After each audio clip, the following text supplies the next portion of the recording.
Michael J. Casey is the chairman of CoinDesk's advisory board and a senior advisor for blockchain research at MIT's Digital Currency Initiative.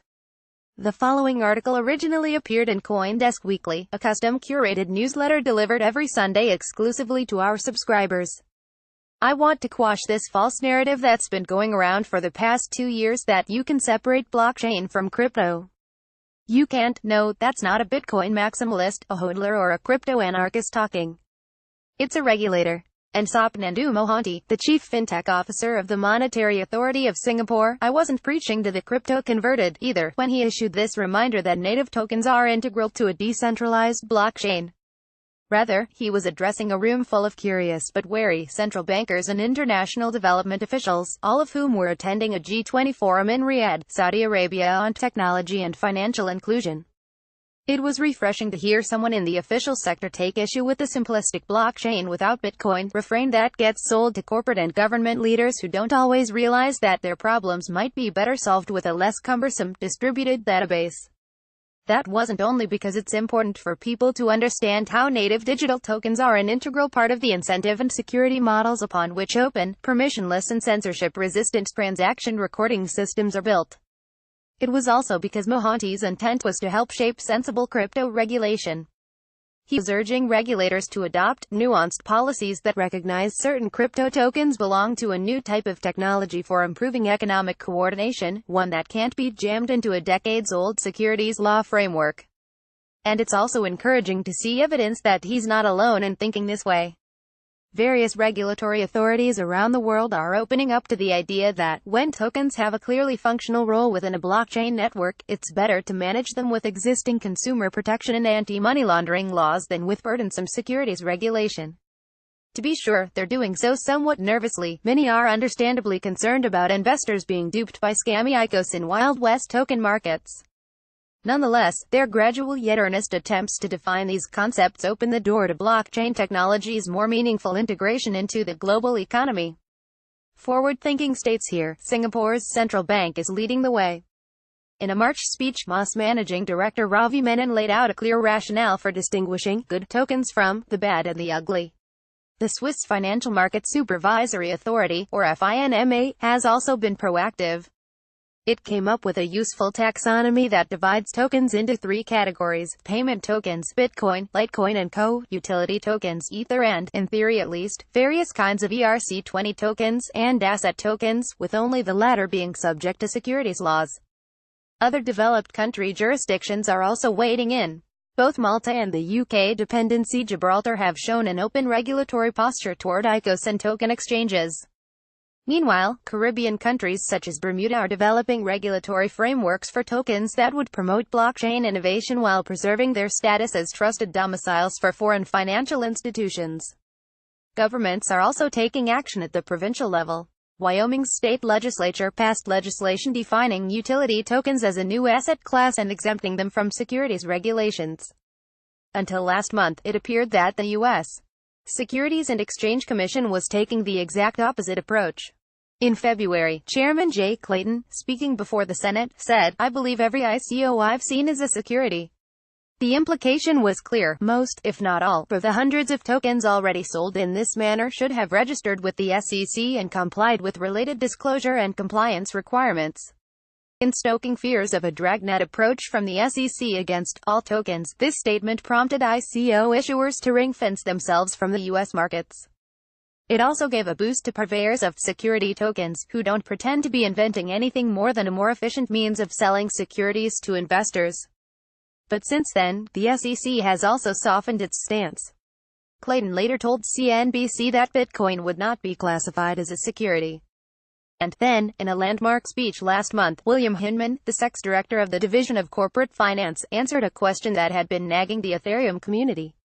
Hinman said that although Ether was a security at the time of the Ethereum proto-ICO in 2014, it no longer met that definition because of how it now functions within the Ethereum network. This was not as proactive as other jurisdictions' moves to explicitly carve out the concept of a utility token. Hinman was merely defining what Ether was not. But by coming to that conclusion, he had recognized the unique qualities of this particular token, how Ether is a kind of crypto fuel, used to pay for the decentralized computation by which smart contracts are executed on the Ethereum platform. What's important is that regulators are doing their homework and starting to recognize there's at least potentially something different going on here from what they're used to seeing. There's a lot of learning still to come, but light bulbs are quietly going off in different corners of the regulatory world.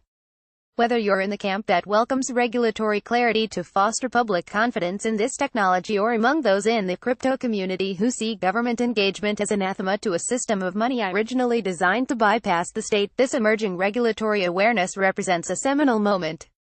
The race is on clearly. Many countries taking these steps have their eyes on the potential economic gains generated by the freewheeling ICO market, one that has raised $20 billion so far and which, with $275 billion in admittedly poorly measured market capitalization, has come to constitute a significant parallel capital market.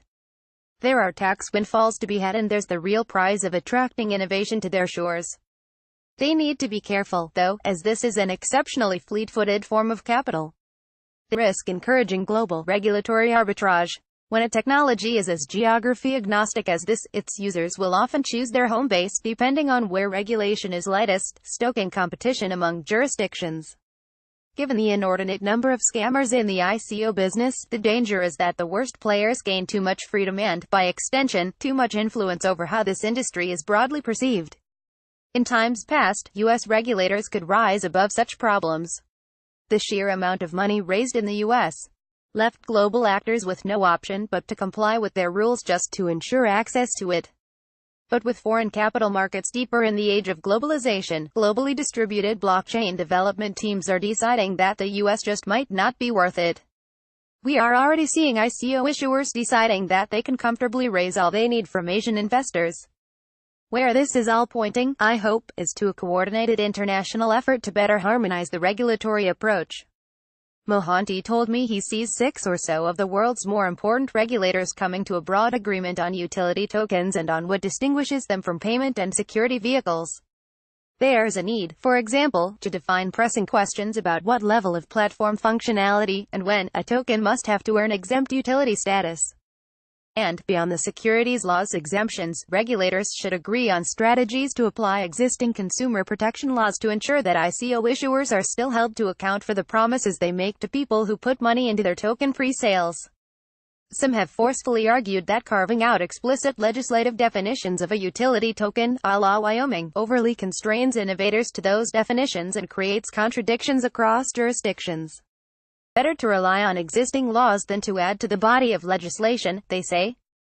But such concerns should not prevent regulators from creating clearly signaled guidelines to participants in the blockchain development community about how they will apply existing law to different scenarios.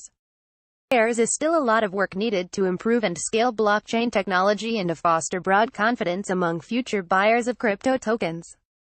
Best practices among issuers, exchanges and buyers need to be developed. But encouraging the expansion of utility token models is a worthy goal, one that's much harder to achieve if the burdens of securities laws were to be imposed on all those who create them. To understand this, one need look no further than the financial inclusion objective of the Riyadh-based conference that Mohanty spoke at. Organized by the Global Partnership for Financial Inclusion under the leadership of Argentina, which holds the G20's current presidency, the event explored, among other goals, how to encourage entrepreneurship in low-income, developing countries. If we want the whole world, include enterprising people in such countries, to have access to the powerful economic advantages of decentralized peer-to-peer applications and business models, regulatory barriers to entry must be softened. This is, in other words, a cause for humanity. Sunrise at Lincoln Monument via Shutterstock. The leader in blockchain news, CoinDesk is a media outlet that strives for the highest journalistic standards and abides by a strict set of editorial policies. CoinDesk is an independent operating subsidiary of Digital Currency Group, which invests in cryptocurrencies and blockchain startups.